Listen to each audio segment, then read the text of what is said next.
India market invest মাইন্ডসেটে আপনাদের স্বাগত। যা চ্যানেল নতুন এসেছেন তাদেরকে হলো প্লিজ চ্যানেলটাকে সাবস্ক্রাইব করবেন, লাইক করবেন, বেল আইকনটা প্রেস করবেন, তার সাথে অল বাটনটা প্রেস করবেন, নোটিফিকেশন সঙ্গে সঙ্গে আপনাদের কাছে গিয়ে পৌঁছাবে।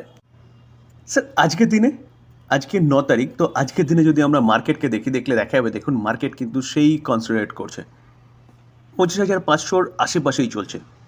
সামান্য পজিটিভ মুভমেন্ট দেখালো আর্লি মর্নিংয়ে, কিন্তু ক্যাপ ডাউন ওপেনিং হয়েছিল। তো এরকমটা পারফরমেন্স দেখানোর পিছনে কারণ কি? কারণ একটাই, ডোনাল্ড ট্রাম্প এবং তার ট্যারিফ।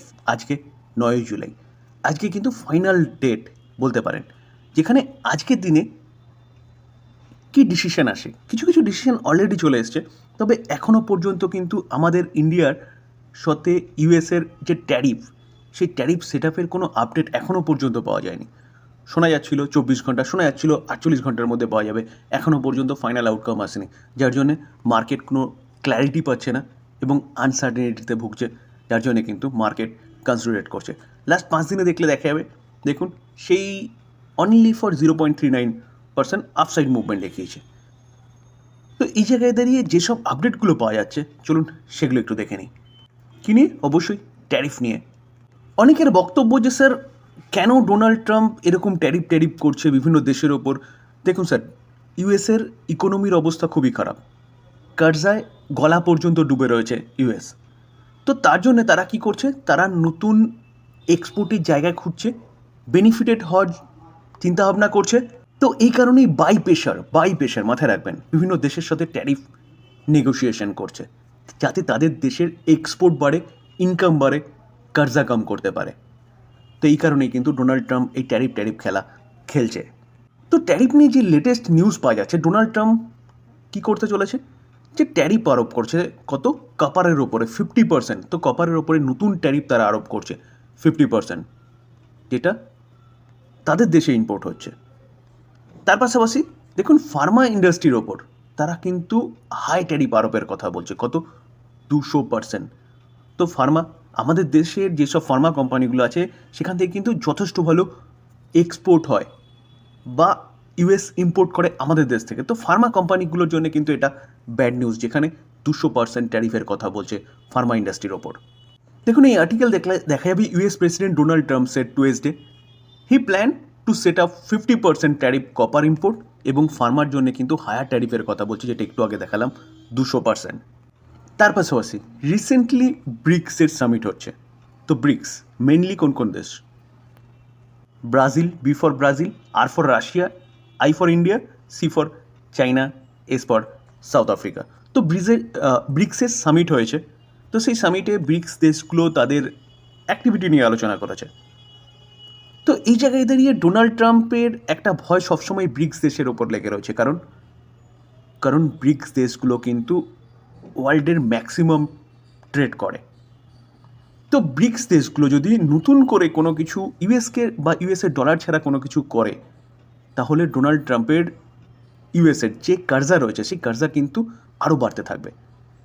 তো ব্রিক্সকে নিয়ে সবসময় কিন্তু ডোনাল্ড ট্রাম্প চিন্তিত, এবং তার জন্য দেখা যাবে তারা কি করতে চলেছে, যে লেটার মিনস ডিল, অর্থাৎ ডিল করতে চলেছে যে ব্রিক্স দেশগুলোর ওপরে তারা 10% ট্যারিফ এক্সট্রা চাপাতে চলেছে ফর চ্যালেঞ্জিং ডলার, যেটা একটু আগে বলছিলাম। কারণ ডলারের যদি বলতে পারেন যে একচ্ছত্র যে আধিপত্য রয়েছে ওয়ার্ল্ড বাজারে, কারণ আমরা এখনও পর্যন্ত কোনো কিছু পারচেস করতে গেলে অবভিয়াসলি আমাদের রুপিকে ডলারে কনভার্ট করি, এবং ডলার থেকে সেই দেশের কারেন্সিতে কনভার্ট করে তারপরে গিয়ে ট্রেড করতে হয়। তো এই জায়গায় দাঁড়িয়ে কিন্তু প্রত্যেকটা দেশ ব্যাপক ক্ষতির সম্মুখীন হয়, কারণ ডলার ওঠানামা করে। তো এই জায়গায় দাঁড়িয়ে ডলার ছাড়া যদি ব্রিক্স এর দেশগুলো ট্রেড করে, সেরকমই কিন্তু কথাবার্তা শোনা যাচ্ছে। সেটাই এখন ভয়ের কারণ হয়ে দাঁড়িয়েছে ডোনাল্ড ট্রাম্পের, যার জন্যে ডোনাল্ড ট্রাম্প আবারও ব্রিক্স দেশগুলোর ওপর থ্রেট দিচ্ছে, বলছে গিয়ে কি তাদের ওপর 10% ট্যারিফ আরোপ করতে পারে। এবং তার পাশাপাশি আমরা কালকে আলোচনা করেছিলাম যে কি বাংলাদেশ বলুন, লাওস বলুন, মালয়েশিয়া বলুন, কি জাপান বলুন, সাউথ কোরিয়া বলুন, এইসব দেশের ওপর কিন্তু, এইসব দেশ নিয়ে টোটাল 14টা দেশের ওপর তারা কি ট্যারিফ আরোপ করতে চলেছে সেই লিস্ট জারি করে সেই সব দেশের কিন্তু লেটার পাঠিয়ে দিয়েছে, যেটা 1 আগস্ট থেকে চালু হতে চলেছে। তো এই হচ্ছে মোটামুটি ট্যারিফ নিয়ে নিউজ, যেখানে ভারতকে নিয়ে কিন্তু এখনও পর্যন্ত কোনো রকম কোনো আপডেট পাওয়া যায়নি। তো পাওয়া গেলে অবশ্যই আমরা সেই আপডেট নিয়ে আলোচনা করব। ডেডলাইন আজকে, তো আজকে নাইটে কিছু পাওয়া যায় নাকি সেটাই হচ্ছে দেখার বিষয়, যেটা আগামীকাল মার্কেটকে ইম্প্যাক্ট করবে। স্যার আজকের দিনের সবচেয়ে বড় ব্রেকিং নিউজ বলতে পারেন, যেখানে ইকুইটি ফান্ড ইনফ্লো রাইজ হয়েছে কত 24% ইন জুন, কত 23,587 কারোর এমফির ডেটা অনুযায়ী, যেটা স্যার আজকের দিনেরই লেটেস্ট নিউজ, কত 9 জুলাই। স্যার মে মাসে দেখেছিলাম আমরা ডিক্লাইন হয়েছিল কত 22%, কারণ মার্কেটের খারাপ অবস্থা ছিল তাই ডিক্লাইন হয়েছিল। সেখান থেকে কিন্তু যথেষ্ট ভালো একটা কামব্যাক করেছে জুন মাসে, যেখানে মিউচুয়াল ফান্ডের ইনফ্লো 24% বেড়েছে জুন মাসে। তার পাশাপাশি দেখলে দেখা যাবে যে কি অ্যাসেট আন্ডার ম্যানেজমেন্ট অর্থাৎ AUM of the mutual fund industry সেটা বেড়ে হয়েছে কত 74.41 লাখ কারোর, যেটা মে মাসে কত ছিল 72.20 লাখ কারোর, যেটা এপ্রিল মাসে ছিল কত 69.99 লাখ কারোর। তো দেখলে দেখা যাবে কন্টিনিউয়াসলি কিন্তু মিউচুয়াল ফান্ডের মাধ্যমে মার্কেটে একটা ইনফ্লো আসছে, যেখানে এটা কিন্তু আমাদের মার্কেটের জন্য ভালো নিউজ, যেখানে ডিরেক্ট না হলেও ইনডিরেক্টলি অর্থাৎ থ্রু মিউচুয়াল ফান্ডের মাধ্যমে কিন্তু ভালো একটা প্যাসিভ ইনফ্লো মার্কেটের মধ্যে দেখা যাচ্ছে, যেটা আমাদের মার্কেটকে ওপরে নিয়ে যেতে আরও সাহায্য করবে। যেখানে স্যার ইকুইটি ফান্ডের ক্ষেত্রে দেখলে দেখা যাবে লার্জ ক্যাপে 1250.5 কারোর ছিল প্রিভিয়াস মান্থ, সেটা 35% বেড়ে 1694 কারোর হয়েছে।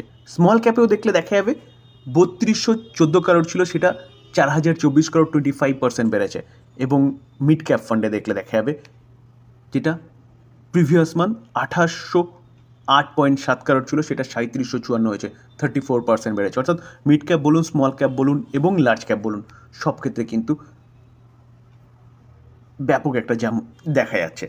তো স্যার এরকমভাবে যদি প্যাসিভ ইনফ্লো হতে থাকে না, তাহলে কিন্তু আমাদের নিফটি আরও ভালো মুভমেন্ট দেখাবে, যেখানে আমাদের ইন্টারনালি কোনো প্রবলেম এখন নেই। মার্কেটে ব্যাপক পরিমাণে লিকুইডিটি আছে, যথেষ্ট ভালো ইনফ্লো আসছে directly through mutual fund, through others ডিআইয়ের মাধ্যমে, ডোমেস্টিক ইনস্টিটিউশন ইনভেস্টরের মাধ্যমে। শুধু প্রবলেমটা কোথায়? প্রবলেম হচ্ছে ডোনাল্ড ট্রাম্প এবং জিও পলিটিক্যালি পরিস্থিতি, যার জন্যে মার্কেট কিন্তু উঠছে না বা উঠতে বাধা সৃষ্টি করছে জিও পলিটিক্যালি বা ডোনাল্ড ট্রাম্পের ট্যারিফ, এই দুটো জিনিস। তো মার্কেট যখনই ভালো করবে না, অর্থাৎ জিও পলিটিক্যালি যে পরিস্থিতি সেটা যখন স্বাভাবিক হয়ে যাবে, তখন কিন্তু মার্কেট আবারও উঠতে শুরু করবে। আদানি পাওয়ার সেগমেন্টে আদানি গ্রুপের এই কোম্পানিটা কিন্তু একটা দিগ্গজ কোম্পানি বলতে পারেন, যেই কোম্পানিটা রিনিউয়েবল এনার্জি এবং তার পাশাপাশি যে পুরনো যে পাওয়ার জেনারেশন, ডিস্ট্রিবিউশন, ট্রান্সমিশন যে কাজ সেটা তো করছে, তার সাথে রিনিউয়েবল এনার্জিতে কোম্পানিটা কিন্তু এগ্রেসিভলি কাজ করছে। এই কোম্পানিটা চার্জিং স্টেশন নিয়েও কাজ করছে।